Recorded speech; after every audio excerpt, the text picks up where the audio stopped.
Yeah, I always felt for the whole time that we were there, like just consistently and genuinely lucky that I had it. It was such a good night. Yeah, 6 hours.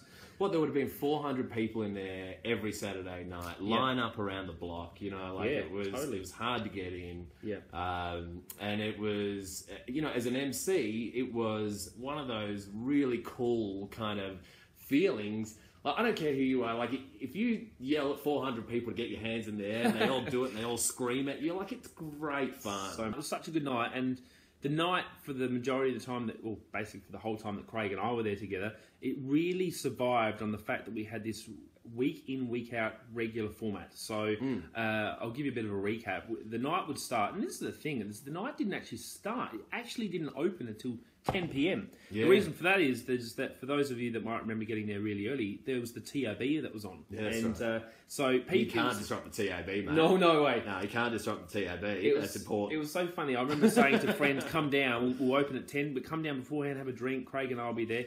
And friends that would come down for the first time would walk in and go, what is this?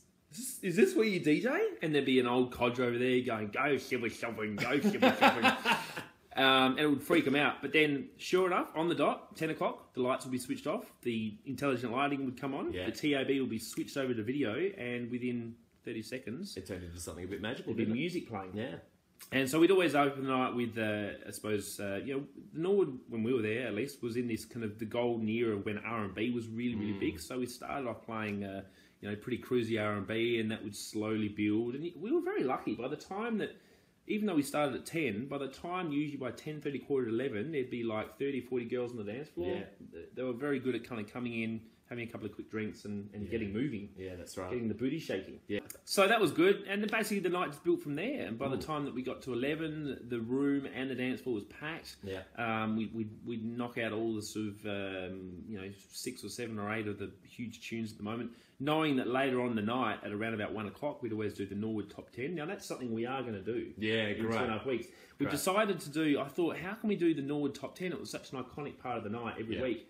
But, you know, how do we do it? Do we do one of current music? Do we do one of old music? So you and I devised an idea. We thought what we'll do is we'll put together, like, the best of the Norwood Top 10. So a bit of a plug here for the site. If you go to the Norwood Reunion page on Facebook, I basically just started a post the other day saying, you know, remembering back to the Norwood days when you used to come, what songs in particular remind you of the Norwood? Chances are they were some of the really big songs that at some point in that 5-year, 6-year stint was the number one in the top 10. What's piquing their interest at the moment? What are some of the... Crazy in Love by Beyonce was one of those. Dirty by Christina Aguilera was massive. Yeah.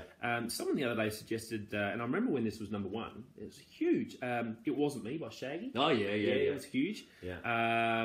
Of course, Be Faithful, Crook and Clan, massive tune. It's a great one to finish on as well. It's the number one. Yeah. Huge big track.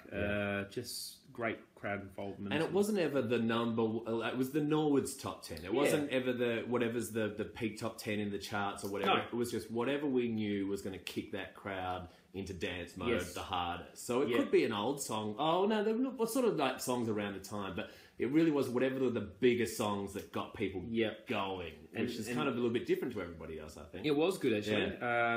Like you said, it didn't always reflect what was number one in the country. I mean, that could be something shitty that we wouldn't play anyway. That's right. And we'd build it and you'd announce it. Now, what was the introduction, Craig?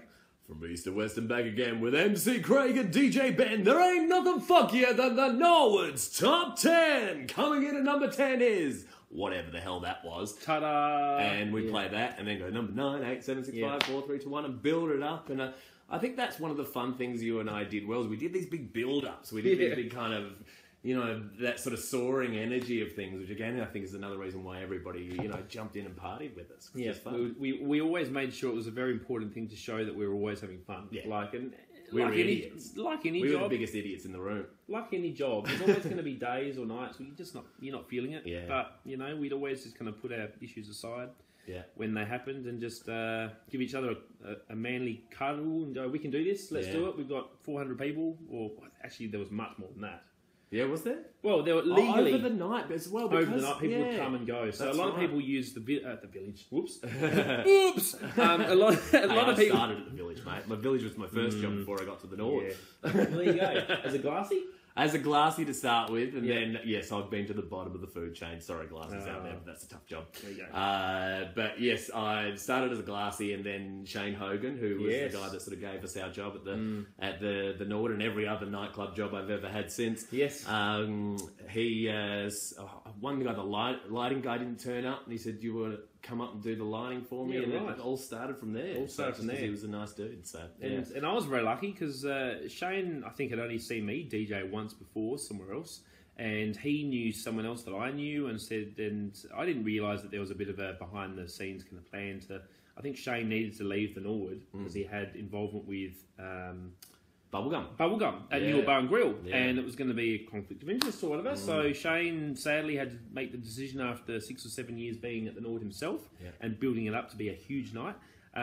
He needed someone to handball it off to, and I think Ryan bequeathed it to us. I'll never forget that. We inherited the Norwood, really, didn't we? Yeah. We really did. I mean, it was amazing, but I think that before I was even there, I'm pretty sure that Ryan Relax was there doing quite a bit of work with Shane.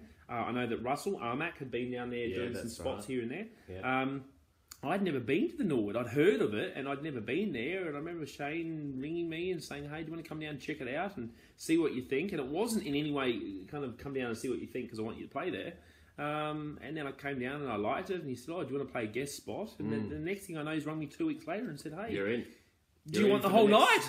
And I what are you doing I Saturday shat my night pants for the next 6 years, buddy? Oh my God, I was only like 20. I was 20? Yeah. I'm 21 at the time. Young. And I'm being handed a night that was already cracking. Yeah.